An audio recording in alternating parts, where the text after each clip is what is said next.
Okay, roll camera on 3, 2. Oh, get out of the way. God damn it! There's no respect for old man. Get out of here, Old. What's up, everybody? So today's a really exciting day. Just got my our very first roll mark. Thank you. This is to you. First YouTube plaque for 100,000 subscribers. That's exciting. And also this beautiful drawing from Alice and a freaking lovely note. I'm so excited. Martins, hey Martins and Romark. Here's a drawing of Martins pressing some giant oranges while standing on a black forest ham in a forest. From your biggest 7-year-old fan, Alice. She thinks you're almost as cool as Weird Al Yankovic, which is saying a lot. We hope your nerve issue feels better soon. Thanks for all the excellent videos. Bill and Alice in New Jersey. In the back of this, it says feel better with a little cute face of Alice. That's one of the best little messages I've ever gotten. So either way, today is my first day back from Barcelona. I opted out from competing in Barcelona because of some nerve damage, which is affecting my tricep and lat. It is getting better. It's already a lot better since it was a month ago, but this is gonna take a while to heal. So for the next 3 months, I'm not going to be competing and just focus on healing. There's a chance I might do the World Team Championships because that's a little bit of a lighter contest, but I'm gonna see the closer it gets. Either way, I'm gonna be showing up to WUS in Dubai, World Ultimate Strongman, just to make an appearance and be there for my fans. And I'll definitely make an appearance for the World Team Championships, regardless of competing or not. But today is all about light lifting and just slowly kind of testing out where my strength is at and what I need to rehabilitate before going heavy again. So in this video, we're going to do something different. In our previous videos, we were doing accessory talks. And it's when you guys... Martins, focus. It's when you guys ask a question in the comment section and we'll try to answer it. Yeah, we will. All right. I heard all of that. Oh man, I'm so excited about this homework. What do you want to do with it? Where should we hang it? We should put it behind the World's Strongest Man trophy. Right next to the World's Strongest Man trophy? Yeah. All right, so you'll do it? No, I'm behind the camera. You want me to? Yeah. It's a documentary about you. Just a big freaking... I'm supposed to be the freaking star of the show. And your name front work. I hardly have a freaking one arm that works. Break the freaking black while doing it. I'm not meant for this kind of work. Just wasting my energy for front carries when I could be actually practicing front carries. I'm supposed to go up this height because heights are bad for my health. I don't even know how to get up there. I'm not gonna do a freaking jump or something. Okay.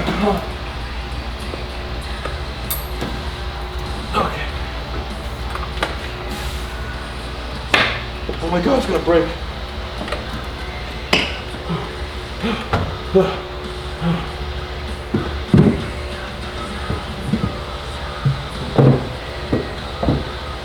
You can't see that at all, can you?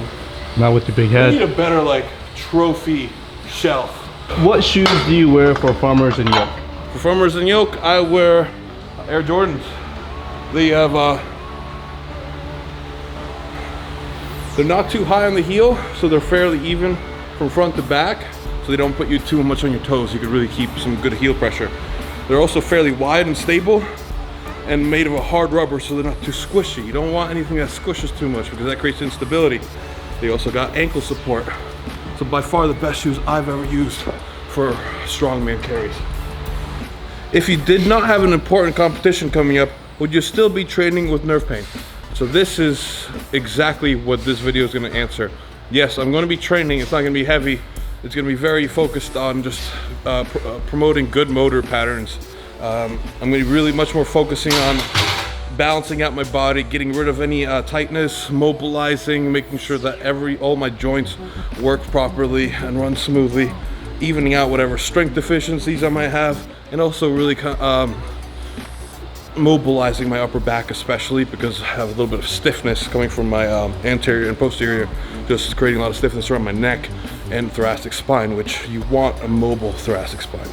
So how long is your typical workout in contest prep? In contest prep, my typical workout ranges from 2 to 3 hours. There are days where I even push it to 4, depending on my freshness. But the closer I get to contest, the shorter they become as well, because I get more and more just focused on events rather than just going through all these accessories I'm about to be doing now. You beating Brian Shaw in a grip event at World Strongman was insane. Who do you think has the best grip strength of all time? You, Brian, Mark Felix, or someone else? I have a great grip, but by no means is it the best grip in the world, although I do have some world records here and there. But Old Haugen definitely has one of the best grips of all time. Mark Felix, and what was his name? Mike Burke. There we go. Mike Burke has an insane grip. I've never seen anything like it. Brian Shaw is definitely up there, but I think Brian Shaw and I are about equal, but he's better at some things than I am, and I might be better at some things as well. How about Eddie? Huh? Williams. Eddie Williams. Oh my God! I guess we get to find out. I've only seen a few of his feats, but yeah, Eddie Williams could potentially have one of the best grips in the world. It's just one of those people that we don't know of yet. Just has to come out and show us truly what he's got in terms of grip strength. Eddie, you got to do a grip contest at some point. I know you said you hate bench press and don't like training it, but out of curiosity, what's the heaviest you've ever benched?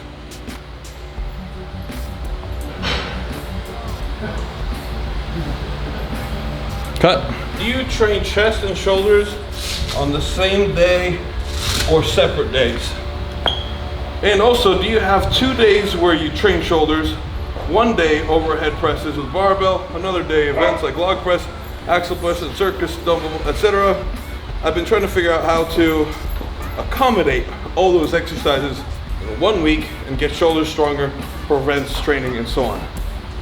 Yeah, very often I'll have 2 training days, one for just building up static strength, like working my strict pressing, and then a few days later I might, on a events day, incorporate just pure events training such as log or dumbbell pressing.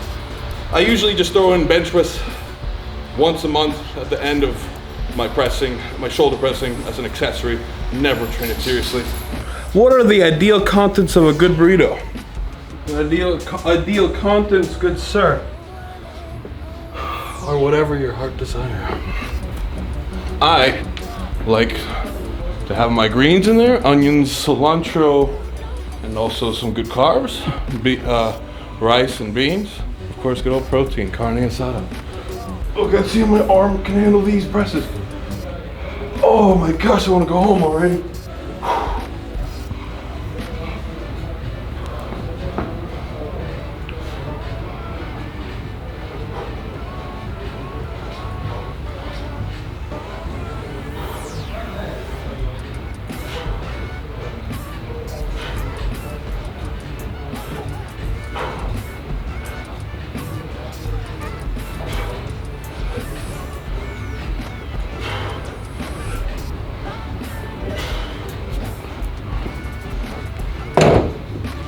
So how did you and Romark start working together? Well, Romark and I met at Owen Haugen's garage many years ago, where Romark just got in the way of everything.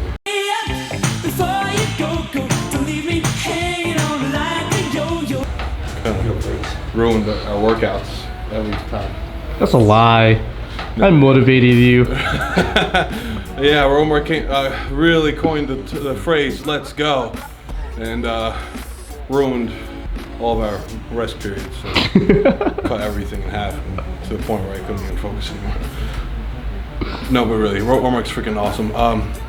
We opened up this gym together. Romark is really the working force behind a lot of it, and it's thanks to you, buddy, that all of this is going. All right, so to start off with 35 pounds, felt smooth, some pain in my left shoulder. I think it's the long head of my bicep, patching right up here, which just basically got to stretch out and strengthen, because with all the event training, I haven't been able to focus on my biceps, and I could really feel that on heavy weights and overhead.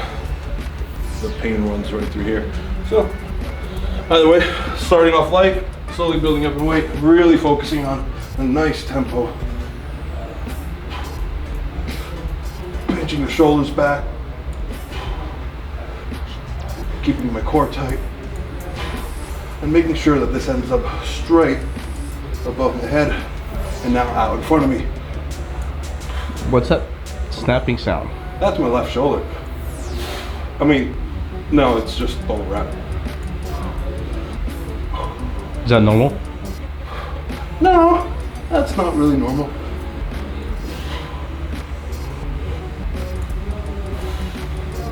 Good. 10 felt smooth. That little weird snappy thing is definitely coming from my left shoulder. That new injury. How many calories do I need to eat daily to maintain this body? Around 5,000 to 7,000 when I'm really active, but on less active days, I could maintain with about 3,500 to 4,000. So on to 75 pounds again. This is going to be again very light. I'm going to see if my right arm can even hold up to it. My goal is 3 sets of 8 to 10 to stay smooth, not be too explosive, to control the lockouts. Again, if I choose to be explosive and quick with this, it's much easier. The goal is to build a nice steady strength throughout the entire range of motion.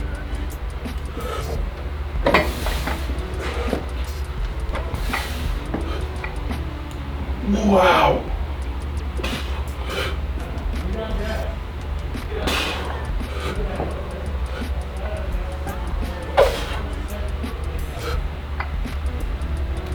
Well, that sucks. So, clearly, my right arm sucks. What do you do if that happens? You go down a weight? Yeah, I clearly can't do 75s right now. It sucks. Because the problem with our dumbbell set here, and I hope we get this fixed soon, is our light dumbbells end at 50 pounds, and then we have a jump to 75.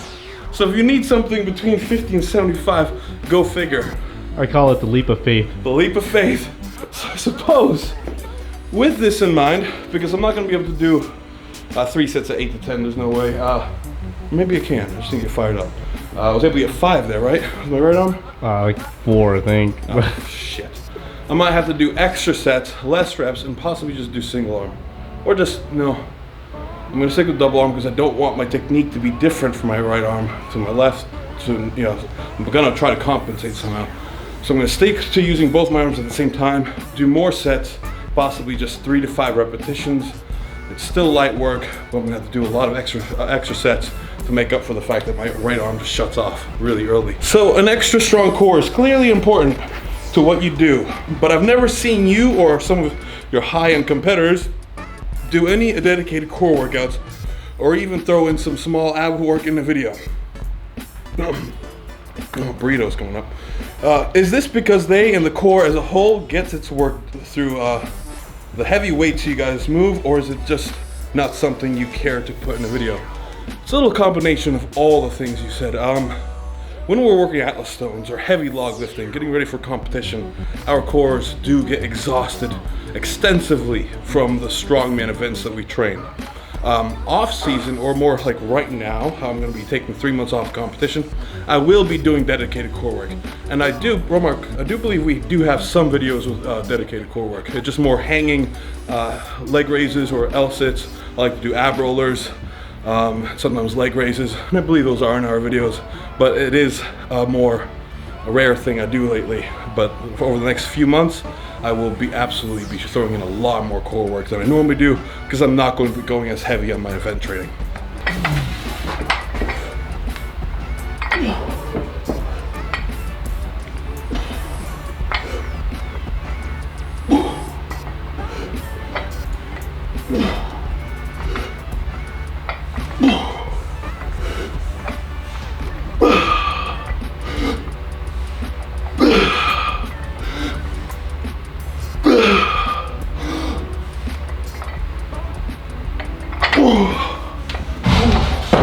Holy crap.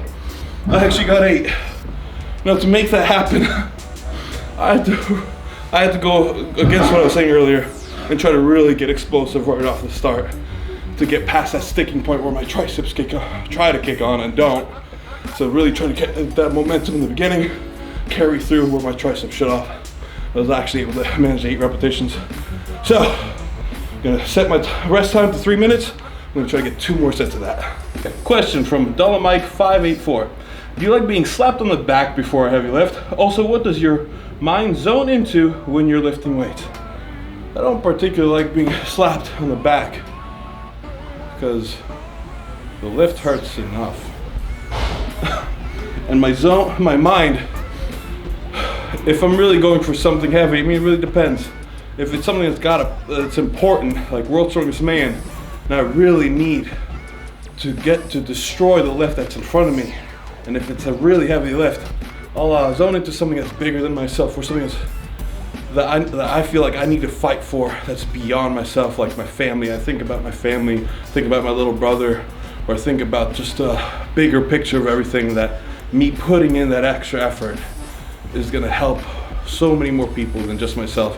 And that usually gets me fired up to a point of reckless abandon, where I'm willing to sacrifice my body to get a heavier lift. So if I'm thinking about just myself, I'm worried about my own health. I get worried about my own body, and then I'm not willing to put myself in that zone where I'm willing to push myself and actually possibly risk injuring myself. So when I'm competing, and it's a all-out effort, I gotta think about something, a bigger picture. Two more sets? So this one more, because the first one just, I wouldn't count it. I'd still put it in the video, because I want to show people it was really difficult. All right, so I gotta really focus up, keep focusing on firing up that right arm.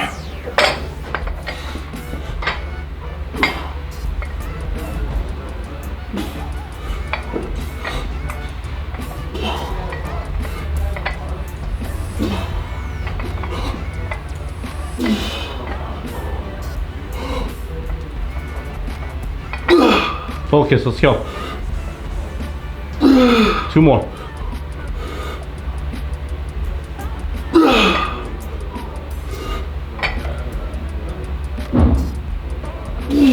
Woo! Ugly as hell.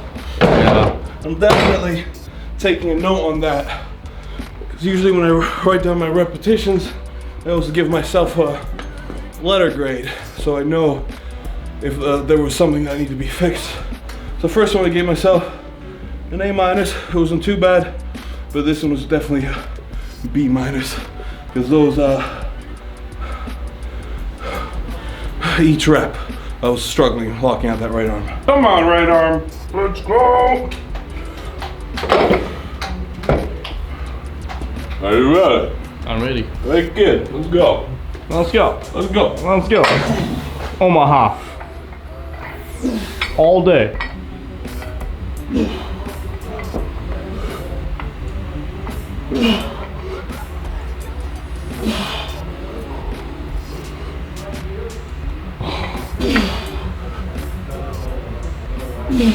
Come on. Yeah. Damn. Okay, so that's gonna be a weight to improve on over the next month. Shoot, it just got stuck. And I was compensating horribly. Every rep that I was actually getting, I was swimming my right shoulder.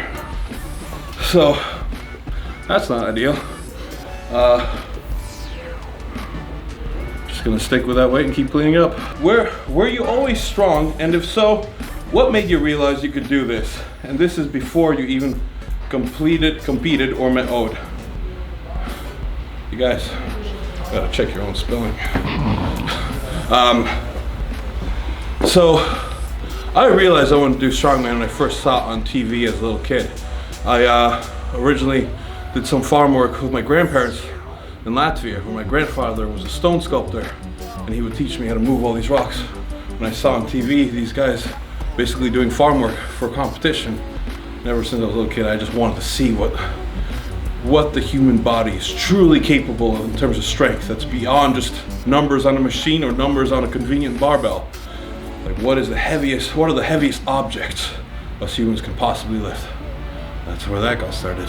So next, incline bench press.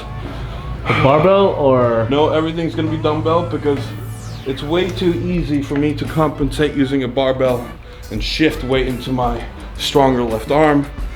I'm gonna need to keep fighting and make sure that my right arm does just as much work as my left arm.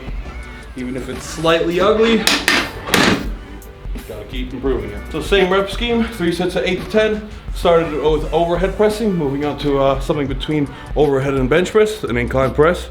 And then gonna finish off with flat bench press. Oh, it's happening, wow. Martins is doing bench press. I'm gonna cut all the bench press parts out of the video, okay? God damn, wake up!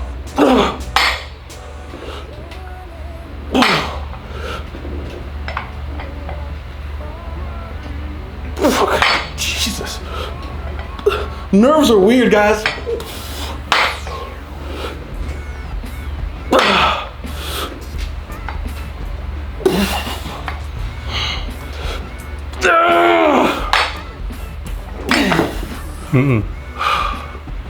Holy shit. All right, so I'm finding that my arm is a little bit of a rougher shape than I actually even thought. So clearly this is all very light. It's not gonna really tear apart my muscle fibers like it normally would. So my plan to fire up my nervous system to get this arm back in shape will actually be one of frequency.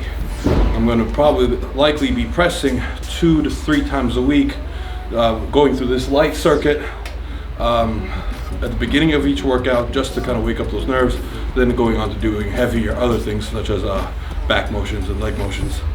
But that frequency is going to be key just to rehearse firing up those motor pathways consistently, so that way I can maintain some of my muscular strength and muscular mass, and also get that nervous system to come back quicker. Question, Alex, this is from Alex Victorio. What would you recommend for someone with low back pain to increase deadlift numbers? Man, okay. Number one, you gotta figure out why you're having that back pain. Go see a doctor, go see a physical therapist. Figure out what kind of rehab work you need to do to get rid of that pain.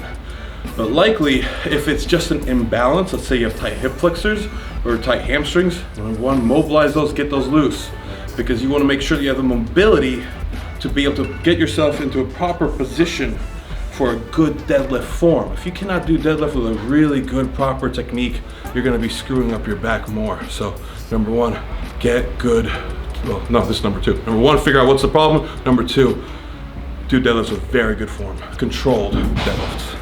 Well, goodbye ego, 50-pound incline bench press, here we go. But we could do 100 pounds. Could we like Photoshop bigger weights in here? No, but the comment section would be like, Eddie Hall did this with 300 pounds. Oh, Eddie Hall's so awesome. This 50 pounds feels like I'm lifting the universe.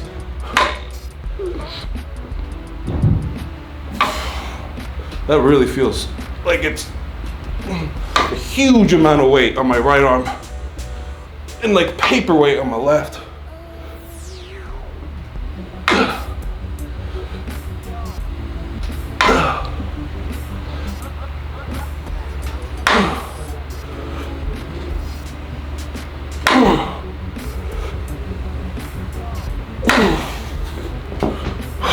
All right, Martins and Omar, you read manga?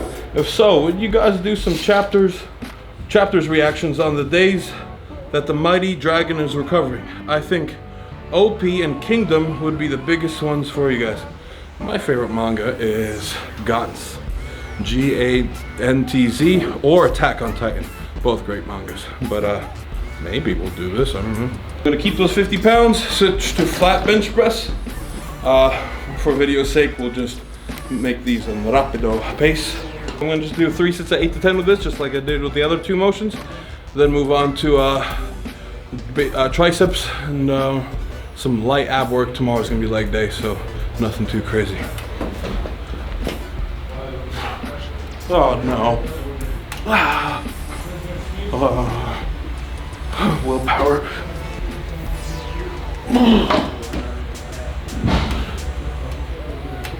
Come on. Just by moving my elbows in closer, it goes up a little easier. If I push them that wide, it's much harder.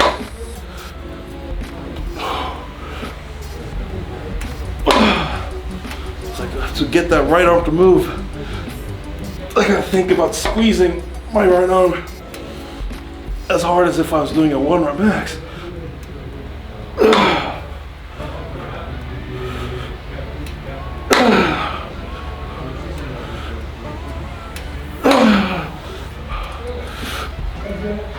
Jesus.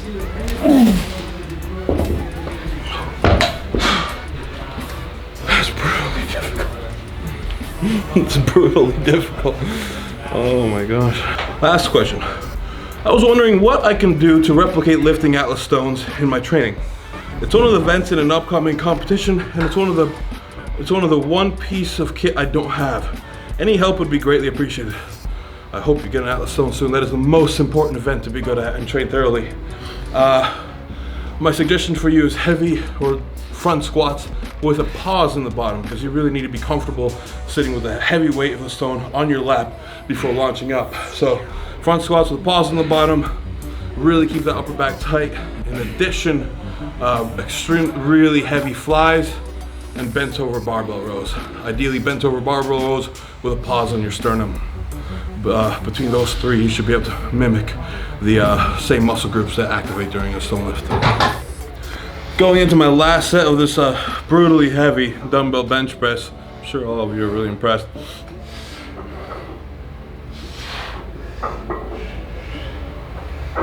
Anyway, so that wraps up the question Q&A portion of our accessories and talk video. If you guys have any more questions, please add them in the comments below, and we're gonna be throwing those questions and answers in the next upcoming videos. Now I'm just gonna finish up with the rest of my accessories and get on out of here, eat some food, and cry. Shit. Ow, my elbow. Come